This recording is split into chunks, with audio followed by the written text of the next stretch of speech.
true transformative change, I think, starts with the people. Yeah. You know, if the people are in the city, but then you're building all around the people, then I don't think real change is happening.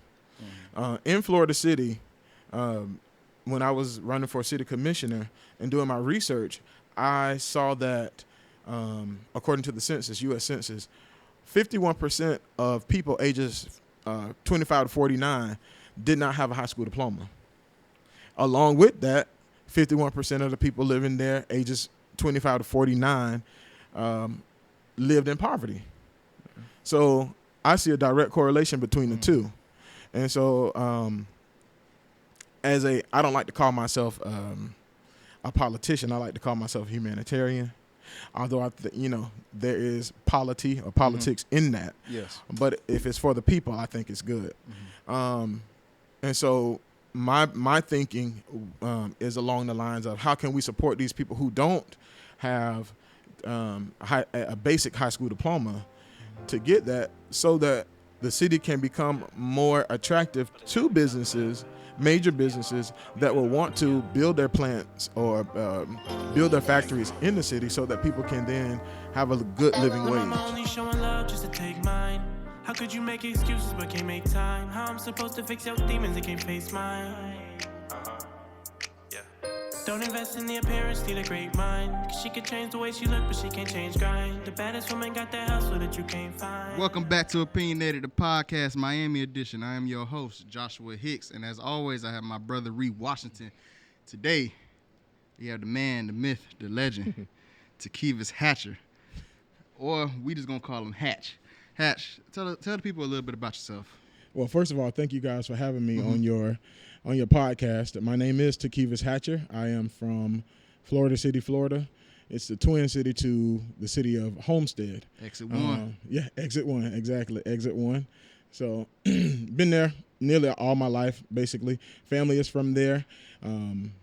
Specifically, I have a business down there. Prepare income taxes, and I'm just there in the community. I'm a community guy. I'm there to help the people. And so a little something else about me. I sing. I am the minister of music at my church, and I do a whole lot of stuff. Oh, we're going to get into it. We're going to dive into it. Okay. And we definitely going to dive into the community, because Okay. I definitely want to talk about that. But Yeah. first, it's income tax season. So just It is.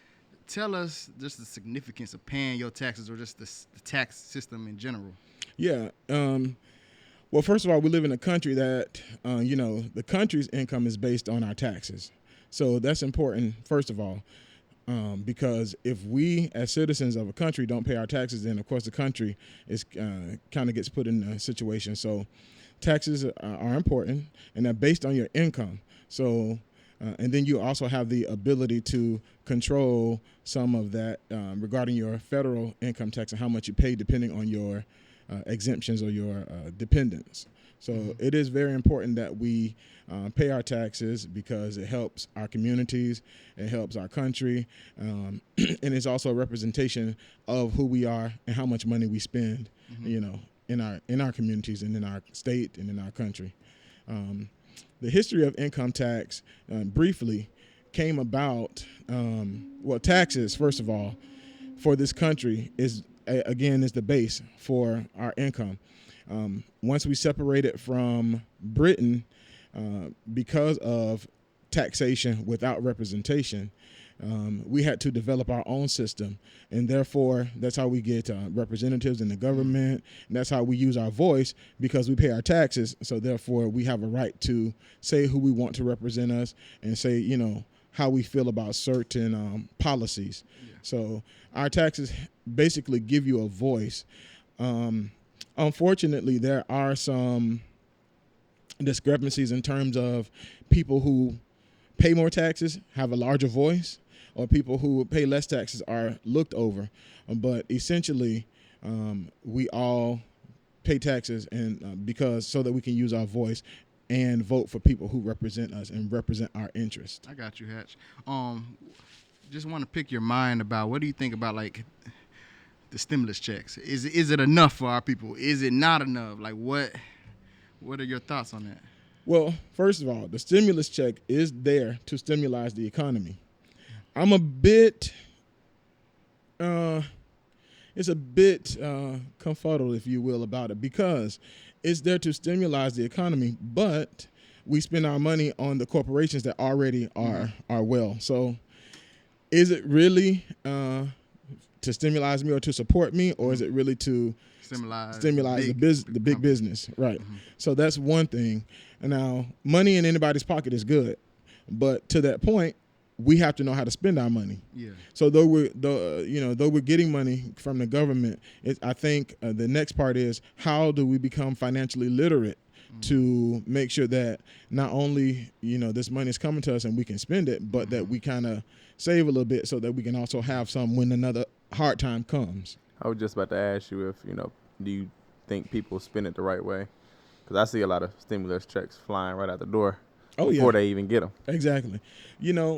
But that goes to financial literacy. Yeah. And for a lot of people in impoverished neighborhoods, they don't know how to handle money. Right. And I think, that goes to it. Although we're getting the $1,400 or whatever we're going to get, although they're increasing the child care tax credit to $3,000, whatever, based on your income, do you know how to handle what you have? Yeah. And I think that's the important thing. So I was actually just speaking to a frat brother last night that we're going to try to collaborate and put together some kind of financial literacy based on, if it's a little or a lot, we still can be responsible and manage what we have. And I'm definitely with you on the financial literacy, because I've been looking into that myself for the past, I'll say about 8 months, because I know the significance it is, and we don't have it in the communities that we're brought up in, which is leading me on to Exit 1, Florida City. You're born and raised up there, so how has the community changed within itself from when you were young to now? There definitely have been some advancements. I think it's commensurate with the time. It's going along with the time that we had to make advances. True transformative change, I think, starts with the people.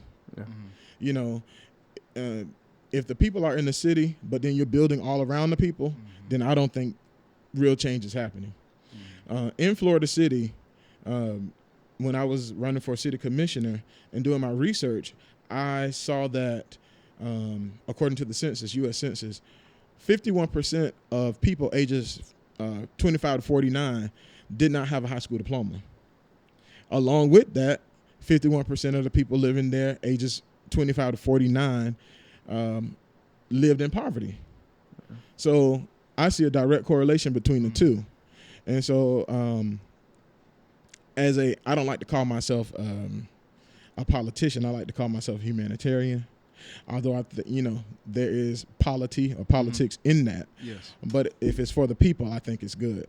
And so my thinking is along the lines of, how can we support these people who don't have a basic high school diploma to get that, so that the city can become more attractive to businesses, major businesses that will want to build their plants or build their factories in the city, so that people can then have a good living wage. Yeah, it all works together, I think. And I'm gonna give you a follow up to what you were just saying, but I'm gonna put it on the back burner. Right now, how do we teach financial literacy to young adults? Because it's obvious, like, we'll take econ class, but I'm sorry, I took econ class in college. As a black young male, I felt as if I couldn't relate. I don't come from generational wealth. My parents, they work a job just like anybody else, and they did enough to provide for me. But I don't believe that they also necessarily had the background knowledge of teaching me financial literacy. They taught me the best of what they know, but how can somebody, get financial literacy if they didn't even graduate from high school? I agree 1,000%. It is generational. It is generational. Poverty is generational. And unfortunately, it has to take one to kind of make the change. It has to take one to be an example for the others to come along. And with that, if you are that one person, never forget to reach back and pull others with you. And for me, that is what happened with me. I was the first to graduate high school.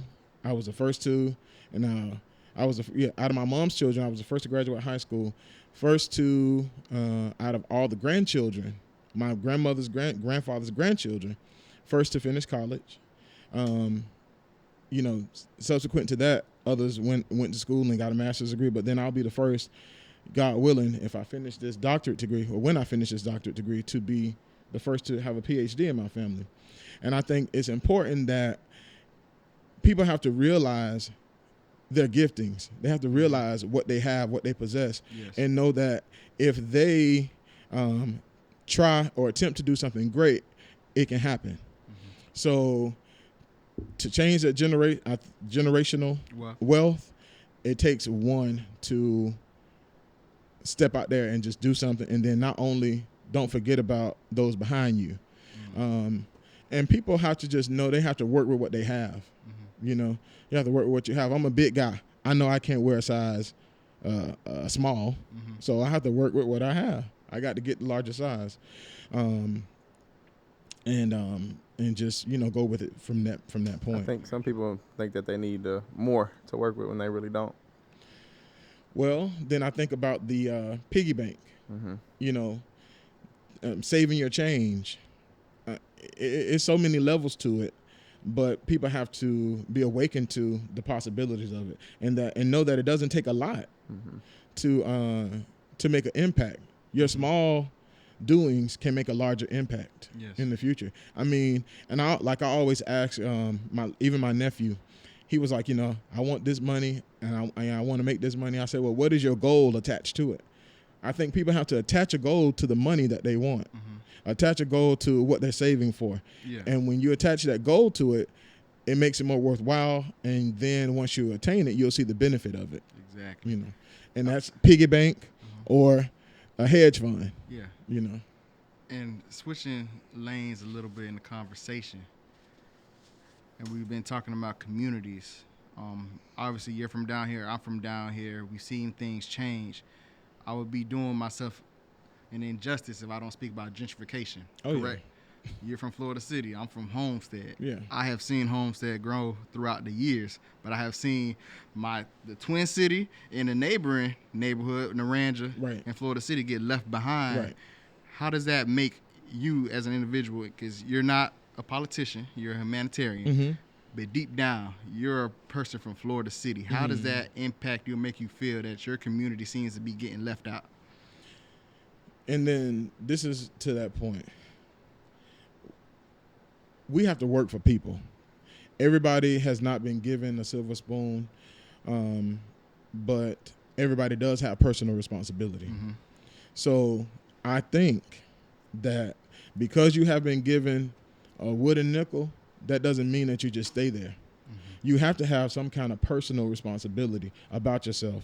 You have to want to do better for yourself.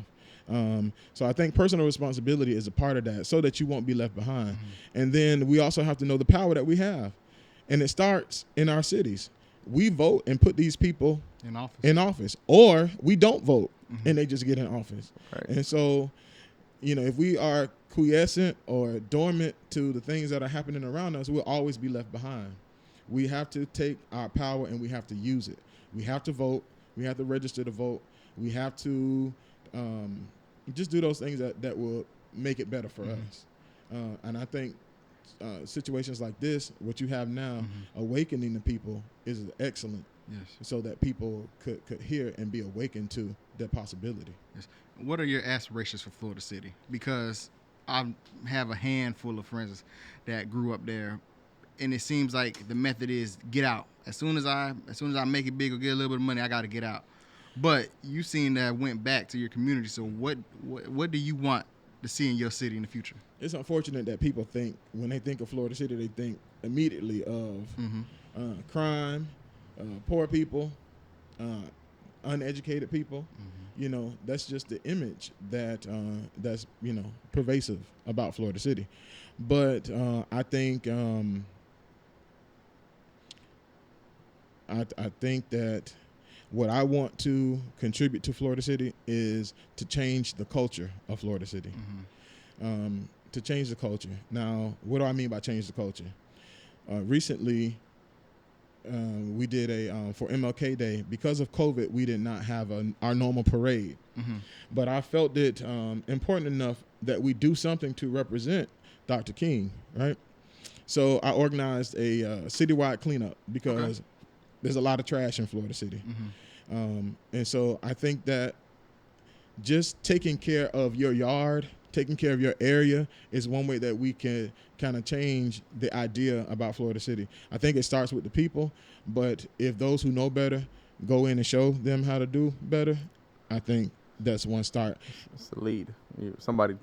Take somebody to lead. Yeah, take somebody to lead. And so I was at the store one night, and the lady was like, yeah, you were the one who did that. You did that cleanup. That was so good. That was so good. We need to keep our city clean. So I think that's one way, you know. Even if the seed is planted, eventually it will grow. Yes. So my purpose, I think, is to change the culture of Florida City, help change the people that are there, and to help them realize that they're better than what they are. Man. Because it speaks volumes to me just because I understand Florida City. I understand the people, you know, have genuine close relationships with a lot of people from there. And I want the best for that city, most definitely. Would you ever consider running for mayor? So, I would consider running for mayor. Short answer, yes. I ran for a city commissioner. Yeah. But I did not win. Full story, I received the least amount of votes for Florida City, although I did make a large impact in terms of people. And I don't understand how they didn't know who I was because I'm from Florida City, but, you know, they didn't know how I was. They said they didn't know how I was. But I think I will run for mayor eventually because I really do care about where I live and care about the people that live there more so than a check or more so than a power to rule. You know, that's not my personality. I get out there and make my own money, but yeah, I'm about helping people. I think that success will come. The platform. So how it feels listening to you.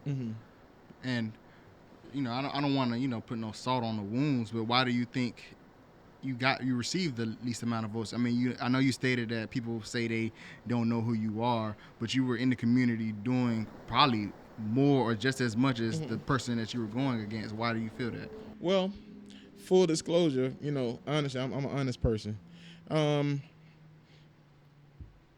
I know for one, I have to organize my team better this time or the next time around. I definitely have to do that. But then I think people they go with what's familiar to them. And though a person may not be qualified to sell cookies on the corner, because they know who that person is, they will vote for that person. Yeah. You know, and you know that's just unfortunate. But we are creatures of habit, and so we go with what's familiar to us. I did a lot. I went door to door. During the debates, I received support from the Homestead in Florida City Democratic Caucus. They supported me, but people voted for who they were familiar with.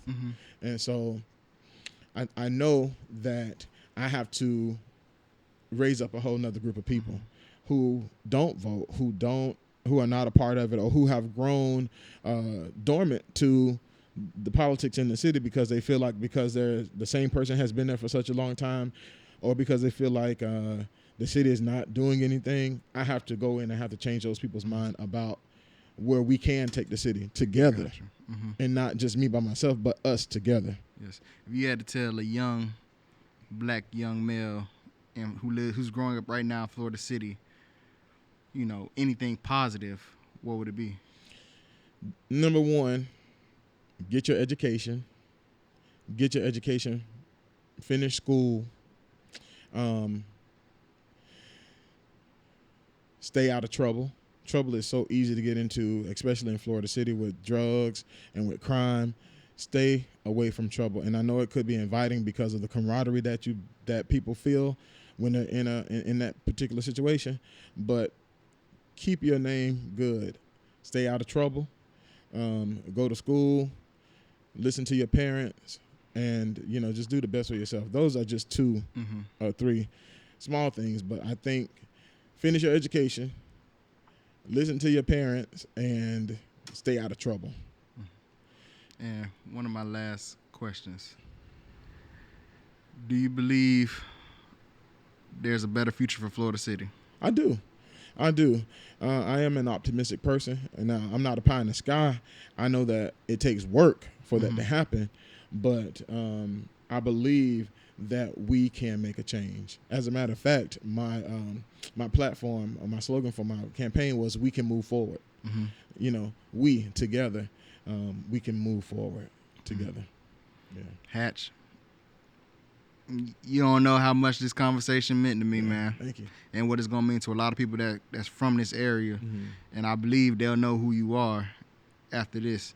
If this platform didn't do enough, we'll make sure to keep on doing more for you in the future.